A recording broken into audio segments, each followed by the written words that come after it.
Hello guys, आज है सकट चौथ। इसमें गणपति जी की पूजा की जाती है। चलिए आपको दिखाते हैं कि आज किस तरह से पूजा की गई है। गणपति बप्पा मोरिया। इस दिन जो है तिल का यूज़ किया जाता है पूजा में। तो ये तिलकुट बनाए गए हैं तिल और गुड़ मिलाकर। मैं इसको मिक्सी में पीस के इसको थोड़ा सा बुरबुरा सा बना लूँगी। ये तिल है तिलकुट। चलिए अब खाने की तैयारी करते हैं। ये हमने खाना बना लिया है। हमारी दाल की पिट्ठी है जो मतलब कचौड़ी के लिए हमने तैयार की है। और ये बनाई है शिमला मिर्च की सब्जी एंड और बने हैं छोले। रायता बनना अभी बाकी है क्योंकि पूजा करनी थी तो अभी जल्दी जल्दी फिर अब पूड़ियाँ उतारनी शुरू कर दी गई हैं। तो मैं कुछ पूड़ियाँ बना चुकी थी और कुछ पूड़ियाँ बना रही थी। यहाँ पे मेरे साथ में मम्मी भी काम करा रही थी तो वो पूड़ी मुझे बेल के दे रही थी और वो उतार रही थी। आपको दिखाते हैं। तो यहाँ पे मेरा सारा खाना बनके तैयार हो चुका है।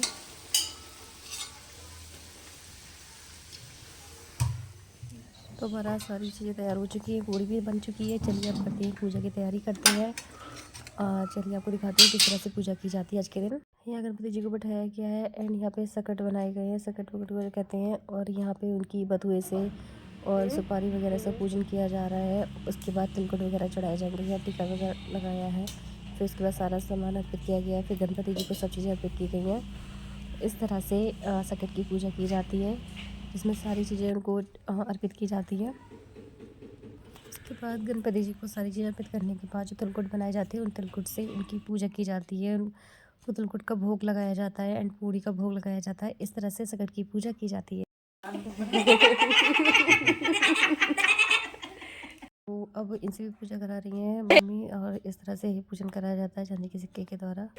यहाँ पे अब इनका टीका हो रहा है तो इनका टीका करने के बाद में फिर यहाँ पे भाभी पूजन कर रही हैं। आपको आगे दिखाते हैं।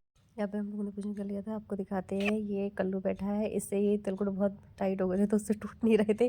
भाभी पूजा करा रही हैं। अरे कल्लू नहीं, हर्ष। पूजा के बाद यहाँ भाभी मेरे और माही दोनों की टीका लगा रही हैं। उसके बाद फिर मैंने पूजा वगैरह की। फिर हम लोग पूजा करने के बाद में चलिए अब चलते हैं सबको प्रसाद दे देते हैं। अब भाभी और हमने भी पूजा कर ली है। तो ये हमारे प्यारे से छोटे से गणपति जी। तो हमारी सकट की पूजा हो चुकी है। चलिए अब जो तिलकुट बनाया था उसको हम अच्छे से थोड़ा सा पीस लेते हैं क्योंकि इस तरह से बहुत टाइट हो जाता है तो थोड़ा सा ना उसको पीस के वो सही हो जाएगा। तो ये मैंने पीस लिया है। सबको अगर मेरा ब्लॉग पसंद आया तो चैनल को लाइक एंड सब्सक्राइब करें।